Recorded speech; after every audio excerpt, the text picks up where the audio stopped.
तमाम मस्जिदों को शहीद किया जाए, उनकी जगह मंदिर बनाए जाए। भारतीय जनता पार्टी के लीडर का बड़ा बयान। अब आप देख लीजिए किस तरीके से जहर उगला जा रहा है।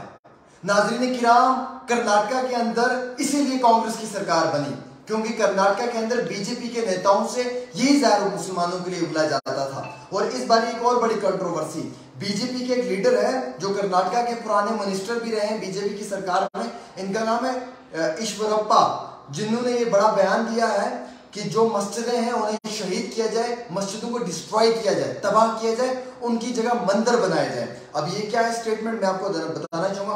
Farmer Karnataka minister and senior BJP leader KS. Eshwarappa की जानिब से एक बयान दिया गया है कि जितनी भी मस्जिदें उन्हें डिमोलिश किया जाए और उसकी जगह जो है वो मंदिर बनाए जाए। क्योंकि जिस तरीके से मुगलों ने, वो ये भी कहते हैं कि जैसे मुगलों ने मंदिरों को डिस्ट्रॉय किया था, मस्जिद बनाई थी, अब ऐसा वक्त आ चुका है कि अब मस्जिदों को डिस्ट्रॉय किया जाए, मस्जिदों को शहीद किया जाए। खैर उन्होंने शहीद का वर्ड तो नहीं यूज किया, उन्होंने ये वर्ड यूज किया कि मस्जिदों को तबाह किया जाए, उसकी जगह जो है वो मंदिर बनाए जाएं। तो ये एक बड़ी कंट्रोवर्शियल स्टेटमेंट भी जारी कर दी गई है।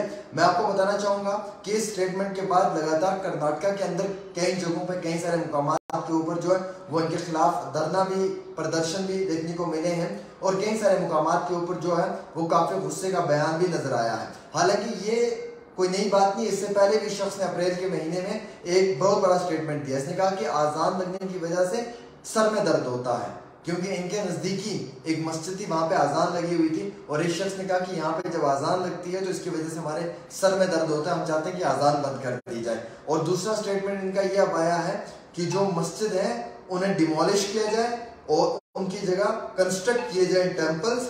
जिस तरीके से मुगलों की सल्तनत में जो टेम्पल्स है उन्हें डिस्ट्रॉय किया था और जो मॉस्कोस है उन्हें कंस्ट्रक्ट किया था।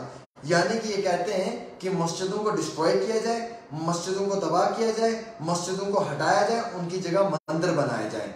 और ये पुराना कोट करते हैं कि जिस तरीके से मुगलों की सल्तनत में जो है मंदिरों को हटाया गया था और मस्जिदें बनाई गई थी, तो आज के दौर में जो है वो मस्जिदें हटाकर मंदिर बनाए जाए। और ये पुराने मुगलों को लाकर आज की बात कर रहा है और मुसलमान और हिंदुओं के बीच में जो है कर्नाटका के अंदर एक बहुत बड़ी कंट्रोवर्सी क्रिएट कर रहा है। इसीलिए कर्नाटका की सरकार ने जो है, कर्नाटका के लोगों ने जो है कांग्रेस की सरकार को चुना।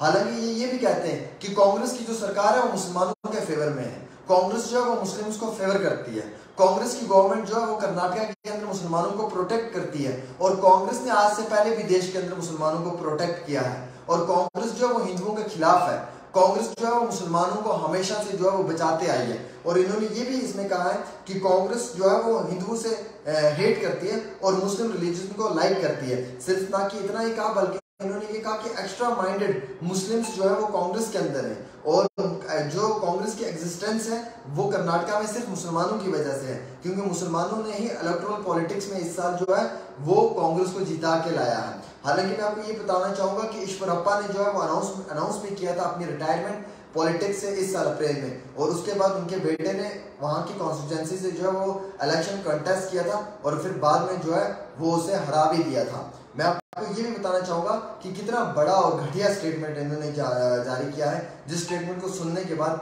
हर मुसलमान ये कहेगा कि shame on you Eshwarappa, shame on your thinking, shame on you Eshwarappa. तुम ये कहते हो कि मुसलमानों की मस्जिदों को तबाह कर दिया जाए, तुम ये कहते हो कि मुसलमानों की मस्जिदों को डिमोलिश किया जाए, और तुम ये कहते हो कि मुसलमानों को जो है वो कांग्रेस प्रोटेक्ट करती है।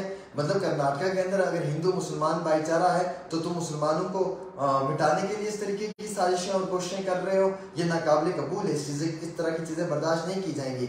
और सबसे बड़ी बात यह है कि देखिए, देश हिंदुस्तान मेरा भी है, देश हिंदुस्तान आपका भी है, हर मुस्लिम का है, हर हिंदू का है, और हम हिंदू मुसलमान सब एक दूसरे से इंतहाई हद से ज्यादा मोहब्बत करते हैं। तो खुदारा हम हिंदू मुसलमानों को खुद से दूर मत करें। और ईश्वरप्पा जैसे लोगों की सोच में मुझे शर्म आती है कि जो कहते हैं कि मुसलमानों की मस्जिदों को डिमोलिश किया जाए और वहां पे मंदिरों को कंस्ट्रक्ट किया जाए। मंदिर भी बनेंगे, मस्जिद भी बनेंगे, ये देश हिंदुस्तान है, यहाँ पे हिंदू और मुसलमान एक साथ रहेंगे। लेकिन कुछ ऐसी भारतीय जनता पार्टी के सो कॉल्ड सेल्फ स्टाइल और सो कॉल्ड मीडिया टाइप जो ये लीडर है ना, ये देश को तबाह करने में बहुत बड़ा रोल प्ले करते हैं। ऐसे नेताओं को उठा के अंदर ठोकना चाहिए। और जब मोदी जी कहते हैं ना कि देश को बचाना है तो गद्दारों को देश से निकालना पड़ेगा, और मुझे लगता है कि आज बीजेपी की जमात में भी ये चंद गद्दार हैं जो मुसलमानों के खिलाफ बहुत बकवास करते हैं और देश हिंदुस्तान को जो है वो नुकसान पहुंचाने की भी बात करते हैं। ये ईश्वरप्पा जैसे लोगों के खिलाफ कार्रवाई होनी चाहिए जो हिंदू और मुसलमान को आपस में एक दूसरे से दूर करने की बात करते हैं, जो हिंदू और मुसलमानों के दिलों में नफरत फैलाने की बात करते हैं। हिंदू हो या मुसलमान हो, हम सब लोग एक हैं और एक थे।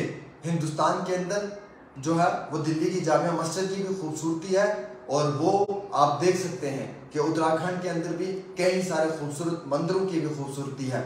देश हिंदुस्तान के अंदर कई सारी खूबसूरत मस्जिदें भी बनी हुई हैं, वहीं दूसरी ओर कई सारे खूबसूरत मंदिर भी बनाए गए हैं, और ये देश हिंदुस्तान की पहचान है क्योंकि यहाँ पे हिंदू और मुसलमान एक साथ है और एक साथ था और एक साथ रहेगा। लेकिन अफसोस और दुख की बात है कि जो ये बीजेपी के अंदर ऐसे नेता, ऐसे लीडर जो भारतीय जनता पार्टी के अंदर रहकर मुसलमानों के खिलाफ जहर उगलते हैं, ऐसे नेताओं के खिलाफ कार्रवाई होनी चाहिए जो कहते हैं कि मंदिरों को जो है जनाब बनाया जाए, मस्जिदों को डिमोलिश किया जाए। क्यों जनाब, क्यों मस्जिदों को डिमोलिश किया जाएगा? देश हिंदुस्तान मेरा है, आपका, हम सबका है, किसी के बाप का नहीं है। हिंदुस्तान सबका है, सबका था। ये हिंदू का भी है, मुसलमान का भी है, ये सुन्नी का है, ये शिया का है, ये हर कौम का है, ये हर इंसान का है। यहाँ पे हर इंसान का अधिकार है। ये किसी एक ही जायदाद विरासत नहीं है कि तुम मुसलमानों को कहोगे कि तुम्हारी मस्जिदें हम डिमोलिश करेंगे और मंदिर बनाएंगे। ये किसी के बाप का हिंदुस्तान नहीं है। यहाँ पे मुसलमानों के भी खून की कुर्बानियां हुई हैं।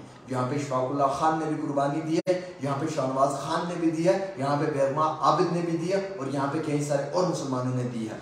ब्रिटिशर्स की हुकूमत में जब पहली बार देश हिंदुस्तान आज़ाद हुआ था तो लाल किले के ऊपर जो देश का तिरंगा झंडा लहराया गया था वो भी एक मुसलमान के हाथ से था। जाके इतिहास निकाल कर पढ़ें और फिर मुसलमानों की मस्जिदों के लिए कभी ना कहे कि उन्हें डिमोलिश किया जाएगा।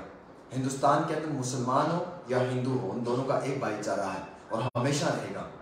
अगर मंदिर बन सकते हैं तो मस्जिद बन सकती है, मस्जिदें बन सकती हैं तो मंदिर बन सकते हैं। हिंदू और मुसलमान एक हैं और एक रहेंगे। आज के दौर में हिंदू मुसलमान के अंदर बहुत अच्छी दोस्ती है, लेकिन अब ये सियासत, ये पॉलिटिक्स जो है ये हिंदू मुसलमान को एक दूसरे से अलग कर रही है। मेरे खून में और हिंदू के खून में फ़र्क नहीं होगा। जब मुझे ए पॉजिटिव की ज़रूरत पड़ेगी तो हिंदू भाई जो मेरा है वो मुझे ए पॉजिटिव दे के बचा सकता है। वहाँ पे मेरे खून और उसके खून को निकाल कर छांटा नहीं जाएगा। हम सब लोग एक थे, एक और एक रहेंगे। बस अफसोस और दुख इस बात का कि हमें तोड़ने की कोशिश की जाती है, सिर्फ अपनी सियासत को जो है वो आला ताक तक पहुंचाने के लिए, बुलंदियों तक पहुंचाने के लिए। खैर, ये ईश्वरप्पा जैसी गंदी सोच वाले जो बीजेपी के लीडर हैं, इनके ऊपर कार्रवाई होनी चाहिए और इनके मुंह को बंद कर दिया जाए। इनकी बोलती के ऊपर जो है वो सैलो टेप लगानी चाहिए। अदरवाइज हिंदुस्तान के अंदर बहुत बड़ी कंट्रोवर्सीज क्रिएट हो सकती हैं बिटवीन हिंदू एंड मुस्लिम्स। अगर ये ईश्वरप्पा जैसे मुसलमान ऐसी कंट्रोवर्सीज और ऐसे ही तरीके के बयान देते रहेंगे। पहले तो नूपुर शर्मा, उस औरत ने इतने गंदे अल्फाजों का इस्तेमाल किया, उसके बाद वो टी सिंह राजा हैदराबाद का, उसने मुसलमानों पे इतनी बेहुदा अल्फाज का इस्तेमाल किया। अब ये ईश्वरप्पा, ये मालूम नहीं कौन है कहां से जिसने इतने गंदे अल्फाजों का इस्तेमाल किया। और ऐसे अगर नेता लोग बीजेपी की सरकार के अंदर रहकर ऐसे स्टेटमेंट देंगे तो कोई भी मुसलमान भारतीय जनता पार्टी में नहीं जाएगा। जो गए हुए हैं वो भी जो है वो इस्तीफा पेश करके आएंगे, क्योंकि हिंदू और मुसलमानों को तोड़ने की बात ना करें और हिंदू और मुसलमानों को एक दूसरे से दूर करने की बात ना करें। और दूसरी बात यह कि मुसलमानों के खिलाफ जहर उगलने की बात ना करें। ये जहर कभी भी नहीं उगलना चाहिए। जिस तरीके से ओवैसी जहर उगलता है ना, ओवैसी, वैसे ही ये भी उगलते हैं, क्योंकि ओवैसी जहर उगल कर मुसलमानों को और हिंदुओं को दूर करता है। और मेरी नजरों में ओवैसी कोई लीडर नहीं है, मैं भी ये मानता हूँ, क्योंकि वो हिंदू और मुसलमानों के अंदर जहर उगलता है। इसी तरीके से बीजेपी के नेताओं के अंदर कुछ लीडर हैं जो जहर उगलते हैं और इसी तरीके से जो है वो कंट्रोवर्सी क्रिएट करते हैं। फिलहाल के तौर के ऊपर एक छोटी सी रिपोर्ट आमिर सुहेल के ऑफिशियली फेसबुक पेज पे भी और डेली तस्कीन का ऑफिशियली फेसबुक पेज पे भी। पेज को लाइक करें, शेयर करें, खबर को अपनी कमेंट करके राय